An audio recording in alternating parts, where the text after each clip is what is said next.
Hey guys, it's your girl Boonie, and you're listening to episode 114 of the Boonie Breakdown Podcast, your source for all things responsible and ratchet. All right, welcome to this week's episode. My apologies for the delay in posting, but your girl got turned yesterday, and I did not feel like editing. Actually, I could not edit.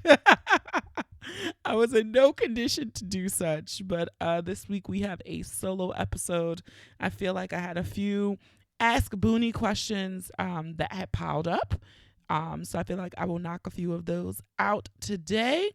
But yeah, it's just me. I always love, I have like a love-hate relationship with the solo episodes because it always feels like I'm rambling, but you guys enjoy them, and so I enjoy them too though. But I try to stay focused. It's funny with the solo episodes, I have a little bit more notes than I normally would when I record, but try to stay a little focused. And if you did not believe me, you can hear it in my voice that yesterday was such a fun day. I still have my I'm tired voice, and I know KG is listening to this and laughing because he cracks up all the time at my man voice. All right, so let's hop into pick of the week. This week, the pick of the week goes to Brisha Webb, the hometown girl. And you guys know her. She's hilarious. She's funny. And she made a soft rock classic called Think From Your Heart. And I feel like the message in this song totally aligns with what we are all about here at the Boonie Breakdown, being responsible and ratchet. So if you have not heard this or seen the music video was actually produced by Jamie Foxx, which is kind of dope. But if you have not heard this, I'm going to play a little snippet, and I'm also going to link it in the show notes, okay?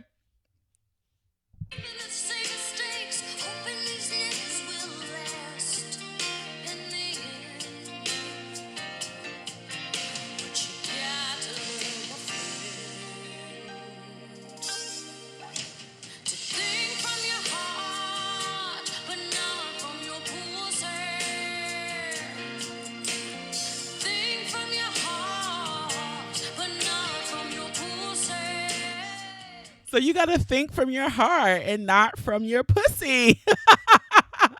Because sis, we all been there. We all been there, caught up.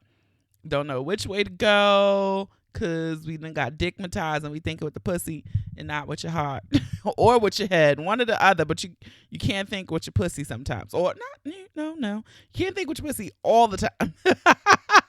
But I'm going to link the music video in the show notes if you have not checked it out. It's actually pretty funny for a really good laugh. And I just I mean, it just proves how much of a fool Brisha is. But yeah, so remember, think from your heart and not from your pussy. Housekeeping. You guys really blew me up from last week's episode with Goody Howard. A lot of you agreed with me that she was just a real ass bitch. Don't give a fuck about a nigga. No, I'm joking. But no, you guys really enjoyed her honesty, her candor, her openness. And those are the episodes that I get excited about, and I was happy that we had a few misfires, but we were able to record. The biggest thing that you guys took away, a lot of you guys, as myself included, did not know that there were actually 13 different types of orgasms. I got one note here, Boonie, it's 13 fucking types of orgasms. Oh my God, now I have a sexual bucket list. So that person is going to get with the shits. Okay, they're with all of the shits, and they're going to try to have all 13 different types of orgasms. So I commend you, sister. The ratchet in me honors the ratchet in you. Ho my stay. And on Talk to Boonie Tuesday, I had put up the question and I had asked how many people had never experienced an orgasm. And 100% of people who answered the poll were like, yeah, I always orgasm, which is pretty like not statistically possible. But I did get one brave soul who did not answer the poll, but instead sent me a DM saying that she has never had an orgasm, but she's also never masturbated. And so, you know me, I am the queen of, touch yourself. And even I think it was the episode with Amina Peterson. So that was episode 110, where I had spoken about how even masturbating, I had found, and this is timely for Breast Cancer Awareness Month, I felt a lump that was not there the last time I had masturbated, and I had kind of monitored, like, okay, this is a for real lump. And so I went to the doctor. They couldn't say what it was. Okay, well, give me a mammogram. And so I had my first mammogram last year. I was 33 at my first mammogram. The mammogram couldn't say one way or another. Okay, but they told me I could either wait 6 months or wait 6 months and come back, or I can get a biopsy. And I chose the biopsy because I'd rather know. Let's get with the shit and make a plan if it is something. And thankfully it turned out to be nothing. But one thing I did not know, if you ever have to get, and I hope none of anyone has to get this, but if you do have to get a biopsy done in your breast tissue, once they put a marker and it stays inside of your boob, and it's really, really tiny. And I thought it was cool. It's kind of like a little piece of internal jewelry. But it's done when you get a biopsy done, and you get to pick what little style you want. So I think I got the little breast cancer ribbon or what. I don't know. Maybe I got a star. I have a star tattoo. But you can get it and implant it in you. So when you get future mammograms and they see in that area might still be there, if it's a cyst or something benign, they know that the area has already been biopsied.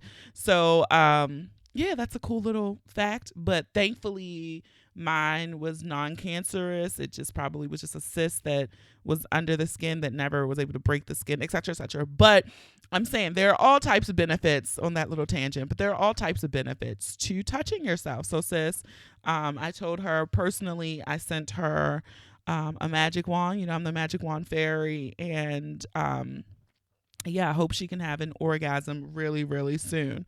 Also, next thing, the autumn season is here. The chill is in the air, and you are going to need your Boonie Breakdown sweatshirt. So now through, I believe, September 19th, I'm doing, you can save 15% on all of your sweatshirts over at thebooниebreakdown.com/shop using the code THOTUM. Okay, THOTUMN. Save 15% on all your sweatshirt orders. You guys are killing it with the reviews. I so appreciate you for taking the time. Again, if you have yet to do so, I encourage you to go on over to the Purple app, Apple Podcasts. You can also go to our Facebook page and leave a review. I'm going to shout out Light Eyes. She says, awesome sauce. Thanks for sharing the Philly Live. It was a great twist and way to hype up what we missed out on. Being at the live or listening in brings a different vibe. The Boonie Breakdown has a nice mix of topics relatable to everyday issues. No filters needed. Open, adult, just what to know type of discussions across the spectrum. Bad and bougie, we all are. Love your podcast. Keep it up. So thank you again, Light Eyes. So go ahead. We want them 5 stars, 5 stars, 5 stars, and I appreciate you. And if you're new, this is your first time listening, or your second time listening, your third time listening, your 114th time listening, and you have not followed us on social, I really encourage you to do so. You can follow us on Facebook and Instagram at The Boonie Breakdown. You can follow us on Twitter just at Boonie Breakdown. And when sharing this episode, and when sharing in your Insta stories and on Twitter and on Facebook, please use the hashtag The Boonie Breakdown and the hashtag PODIN. You can also tag us if your pages are open. I will respond back. I will reshare. I love doing that. So yeah, that is it for me. So we're going to get ready to break it down.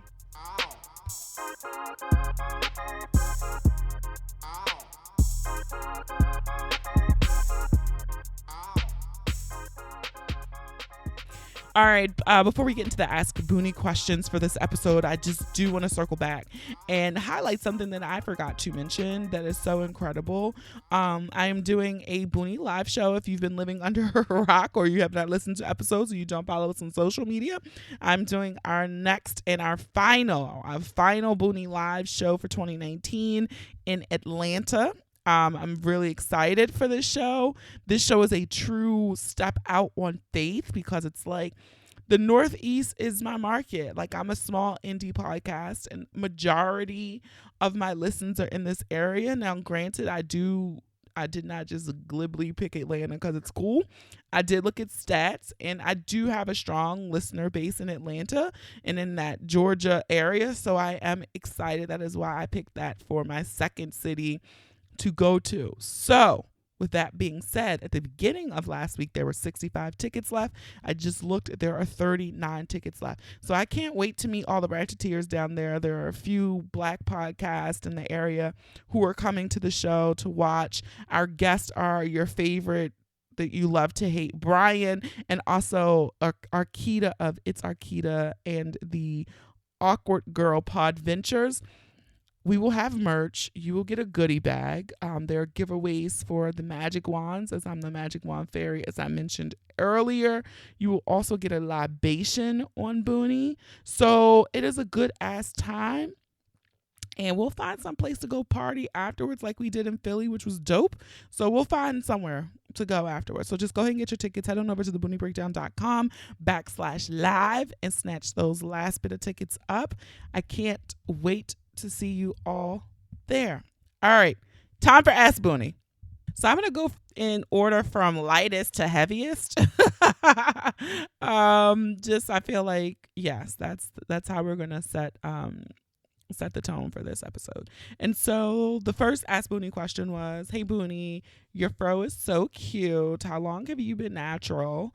And do you use clip-ins? So I've been natural like 12 years now. I did 2 big chops. So this is my second time growing my hair out. I think I chopped my hair off. I think that was 2015. I think it was 2015 when I chopped my hair off. So I had like a taper cut for 2 years, and then I decided to like let it grow back, and now Shaka is flourishing. That is what I call my hair. If you do not know, her name is Shaka. Yeah, so that's how long I've been natural. And no, I don't do clip-ins. Now, it's funny. I've done a lot of protective styles. I do braids. I've done crochet. I've done natural updos. I've done two-strand twists. I've done a lot of that. But the things I've never done a lace front wig. I've never had a weave. And I've never done clip-ins. So, yeah. I don't know. And it's funny because I won some bundles and I was like, oh, I'm going to try it. But the bundles aren't enough. Like for my head and the size of those bundles, I would need like 5 of those. And so I'm just like, it's just so much money. I just can't invest that kind of money and time into hair. So yeah, that's why I've never had a weave, and I probably won't have a lace front because a lot of the good ones cost a lot of money, and I don't want to be out here in these streets being talked about because, as you guys know, one of my greatest fears in life is becoming a meme. And so I'd be damned if I become a meme for my hair being fucked up. So yeah, so that was an easy question.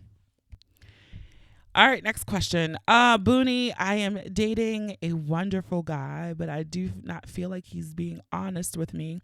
I would like to progress this relationship further. I would like for us to be in a relationship, not just exclusive. Whenever I bring this up, he changes the topic and he tells me that he's not really interested in a relationship.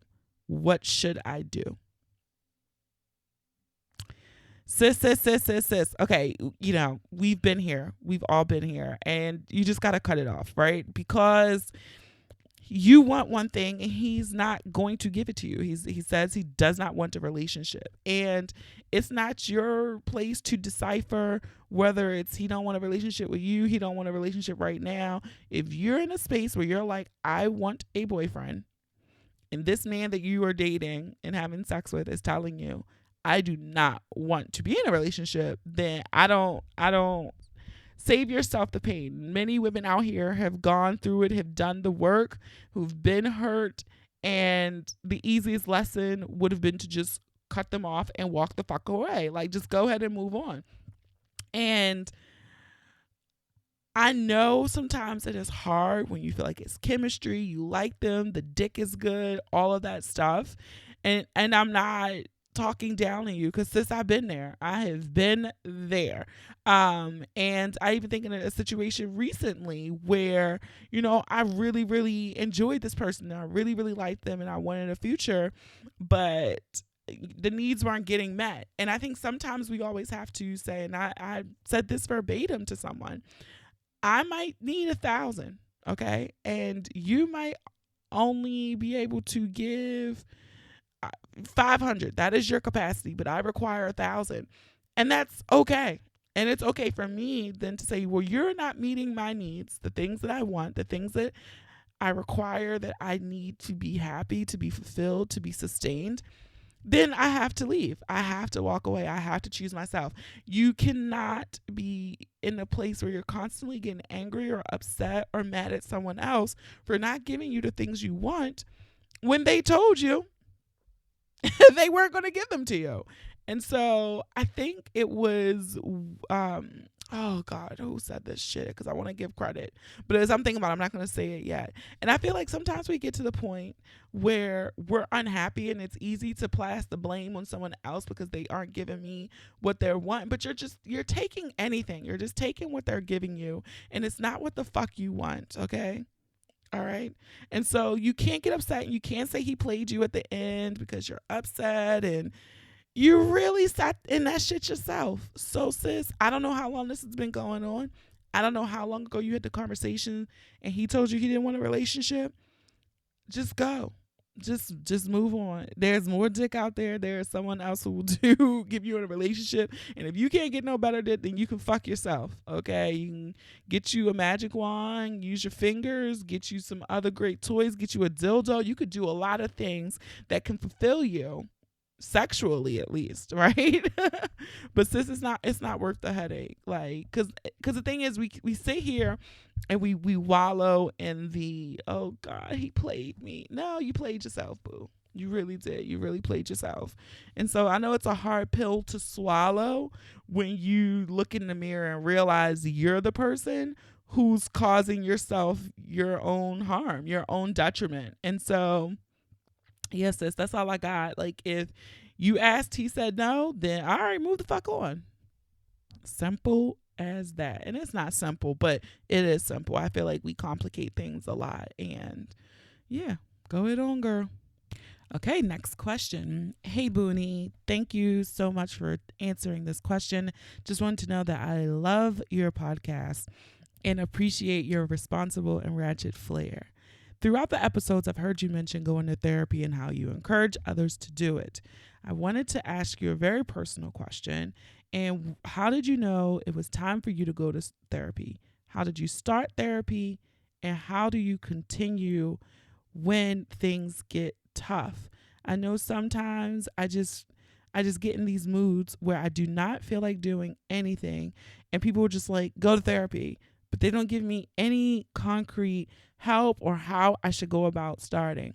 So I figured this would be the easier way to ask. So pretty much the summation of this question is how, why, when, what, where should I go to therapy? Thanks for answering. Love the show. So first, Britt, I want to thank you for writing in. Therapy can be a very stigmatizing topic, and I know a lot of people do not like talking about it at all. I will say this first, though. I'm not licensed in any of this. This is not my background, so I am just speaking from pure personal reflection and experience. And so I I started there. Okay, let me say this. There are a lot of resources out here and people don't know how to pinpoint it. And I know sometimes when I'm guilty of this to people, I'm like, you should just go to therapy. I tried to people I know personally, I tried to assist them along the way. Oh, here's a resource that you can look at. One of the greatest resources, and I'm making an assumption about you that you are Black, and therapy for Black girls. And whether you're Black or not, whether you're a girl or not, Dr. Joy has an amazing database of Black therapists throughout the country, and you can start there. Just looking, perusing through, see what their specialties are. It is very hard um, for some people to come to the realization that they need help. We don't like to say that we need help. We were supposed to be strong and we can do everything on our own. And I will say for me, God, this episode seems like a gazillion years ago, but I think it was episode 22, Let It Go, and I pretty much had a breakdown on recording. But it was just a lot, and I believe in that episode I said something to this effect of, I know that I am a strong person and I can carry a lot and I can let a lot of shit go and I can forge through bullshit all while carrying a heavy load, a very heavy load. And what hit me was, as I'm carrying this heavy load at the time that I was recording that episode, my knees buckled like shit.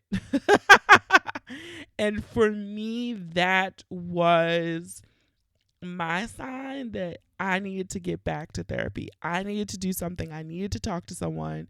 I just needed to do some things to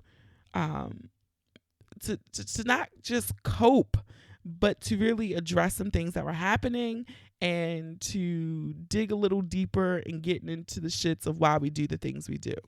Now, I don't want, when I go to therapy, I'm in there really to better myself and to learn how to deal with those around me, to deal with situations that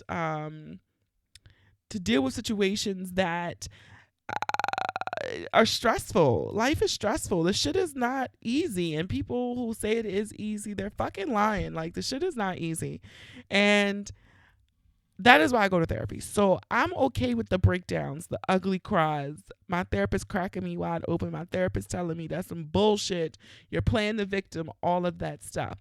So I don't want you or anyone listening who's never been to therapy, and it depends on your therapist style, it depends on the issues that you're going to address in therapy. But for me, therapy isn't just me sitting there venting with a box of tissues and my therapist just writing in a book and not calling me out on my bullshit. And so sometimes therapy can be hard too. So I think it's also finding the balance of, trying out, finding the right therapist. Just like we shop for the right hairstylist and the girls do our nails and eyebrows and all that shit. I think you have to do that same matchmaking with a therapist. And it's odd for me. It's like when like, okay, this is the one. I've gone to therapists and I'll sugarcoat shit or I won't share too deeply just to feel how they deal and respond and what advice they give. And I'll be like, this ain't it. But I didn't share anything too deeply with them. And they take an oath. Like, they just can't go out and be like, oh, Boonie, the Boonie Breakdown came into my practice today and she talked about blah, blah, blah. So there is a level of privacy there, barring that you aren't a harm to yourself or a harm to others. At that point, they do have to take necessary steps to make sure that you are cared for with the proper care that you need. So yeah, I know, when people say just go to therapy, I think that's the first step. That's one resource. Also, you have Psychology Today. You can go on there. They have also a database, a directory of all types of mental health professionals on Psychology Today. That is how I found my therapist a few years ago, my old therapist that I was going to. I found it on Psychology Today, and I just sent some emails. I read their websites. I read their bios, saw what their background was in, and yeah. So I think... And I also think you writing this question in, you would like to get help. You just don't know where to start. And I know in your question, you said like, you're just too tired. And that is one of the symptoms that sometimes comes with mental health issues, is when you have fatigue and you just want to lay in bed and you're just like, all that shit will be there. I'll get to it when I want to, or when you're feeling overwhelmed and you can't breathe. And that is what happened for me. It was just, I was completely overwhelmed. And the analogy that I had used was like, I was swimming in an ocean and I had a cinder block tied to my leg, and I'm still trying to get to the top to get air, and I couldn't because this cinder block is tied to me. And all I knew I had to do was to untie it, cut the rope, do whatever to free myself from this cinder block. But I could not do it. I did not have the capacity to do that. But yeah, I'm still not getting air. I'm literally about to drown. And so that would, when you make analogies like that, I'm like, okay, Boonie, girl, that's not normal. That's not healthy. And so let's go work on this. And so for me, that was my turning point. And I did go to therapist. The therapist that I went to at the time of that is not the therapist that I go to now. I had a different set of issues then that I wanted to unpack and deal with, and she was perfect for that. And once that was resolved, and I'm using air quotes, she was not helpful for the things that I wanted to work on. So then back to the drawing board. I had to find someone else who could help me. And yeah, so I feel like this is a step in the right direction for you. And it is going to be a journey in finding someone who fits with what you're looking for, with what you want to work through. But I think it's just, if you approach it with some honesty and sincerity, and if you truly want to feel better and you truly just want to get out of this feeling of like, I don't want to do anything, when we're all should be thriving and viable, productive, whatever productive looks like. And I'm not negating that rest ain't productivity, because I'd be quick to close the laptop and like, fuck them emails, I'm taking a nap. So rest is productivity as well. But yes, I don't want you out here letting life pass you by because you don't feel like doing anything, when it's something so simple that you can do by just taking that first step to saying, I just want to talk to somebody. I need to talk to somebody who's not biased, who ain't my friend, who ain't my mama, who ain't Jesus. But I really do just want to get better and get help and help clear out the mental bullshit. And it's just amazing for me. And I'm going to take a moment of honesty here. But it is just amazing for me in therapy, the things that I'm unpacking. Childhood traumas, not childhood traumas, things that happened around me that have literally shaped me into the woman that I am today. The stuff that happened when I was 5 years old, 6 years old, still influence my decisions today, because I never dealt with that shit. I didn't know what to deal with. I didn't know what the triggers were. I didn't know how to cope. I didn't realize I picked up my coping skills when I was 5 or 6 years old, right? And so for me, this next level of therapy has been so beneficial in helping me being able to vocalize wait a minute, let me step back. It's identifying my triggers, one, vocalizing when someone is doing a behavior that is triggering me, because I can't control their behavior, but all I can do is say, okay, when you do XYZ, it triggered XYZ in me, and this is why I responded the way I did. So if you did not like that either,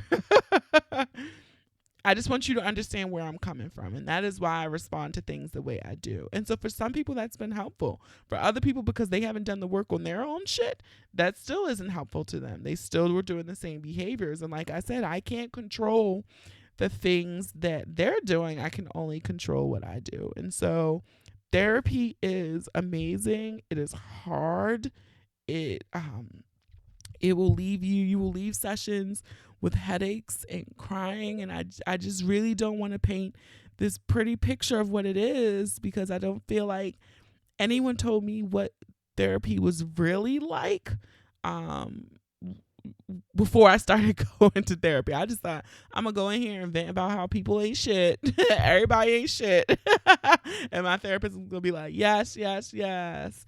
But no, my therapist gets up in my ass and she lets me know um, when I fucked up, when I did well. And it's so great because I get excited now when things happen that should have triggered me in one way and I should have responded XY way, that now it doesn't trigger me, but I can see it, I can push it to the side, and I can still react in a way that I deem appropriate. And so, yes, I am hopeful, and I would love for you to follow up, Britt, to let me know if you decided to go to therapy. I will personally email back to you some resources as well as responding on the podcast, because I really do.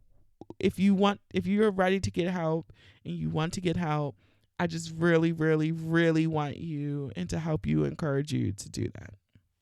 And just like Britt, I know there are other people out here who consider therapy. They might want to get help. They don't know. They don't want to talk to anybody. They don't like the stigma associated with it. They don't want people all up in their business. It's so many reasons why people choose not to have a mental health practitioner.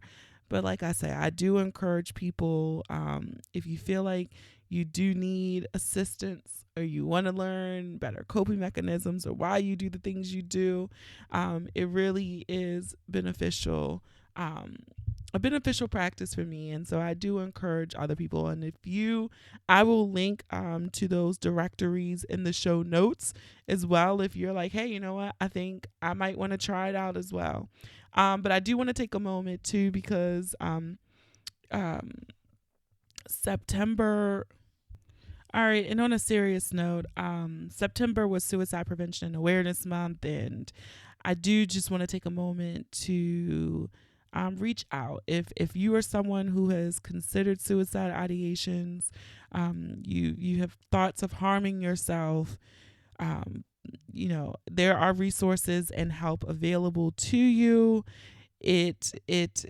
Suicide is such a taboo topic, and especially in the Black community, people do not think that Black people do that stuff, and it's crazy talk and all this other stuff, and that does not help with the stigma. It does not help the person who is suffering. And so I just encourage everyone. We see the memes where it's like, check on your strong friend and check on these people, but I just encourage you to check on the people in your lives, those that you truly, truly care about. And you do not know what that one touch point could be that could be so monumental in someone's life, to be like, oh my God, they noticed me. They care about me. And I believe that if we could do more of that, and not even if it takes a text message, but I'm encouraging all of my Boonie Breakdown listeners to pick up the phone, to call someone, to FaceTime them, do it unannounced, send a card in the mail, send anything. So yes, I just encourage everyone right now to pick up the phone, call, to connect with the people that you love. Connect with someone you have not talked to in a long time because life got in the way and you're busy and you have kids and you're married and the job and this and that. Just really, I think we need to do a little bit more human connecting and without the uses of our devices or a text message, because sometimes if you just hit that FaceTime, you can see it in someone's eyes. They're not right. If you pick up the phone, you can hear it in their voice. Hey girl, sis, what's wrong? But it's easy to hide behind these social media posts, and it is easy to hide behind text message. You good, sis? Yup. Meanwhile, sis crying. So I really, really do. I want everyone to just reach out to the people that you love this month. And you may not even know how monumental that will be for someone.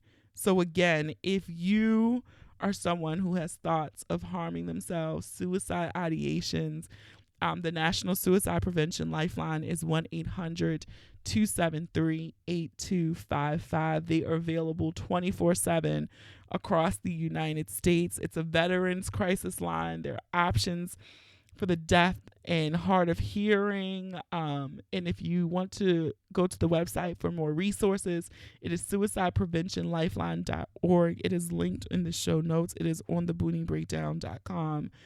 But seriously, guys, we have to start connecting with those we love and help shed light for the people who feel like they're in the dark and they are forgotten about.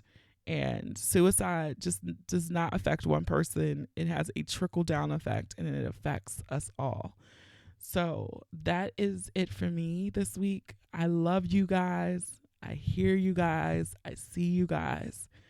If you need someone to reach out to, you can send me an email, thebooniebreakdown@gmail.com. You can send me a DM. You can send a message. You can go to the website and hit the contact page. But if you have no one else to reach out to, and this is the only reach out connection you're getting to tell you that you matter, that someone cares, please, I'm not even joking. Just send any type of communication to me, and I will connect you with some resource that will help you. All right. So that is it for me, guys. We're not even going to close it out in the normal way. Have a dope ass week. Love you.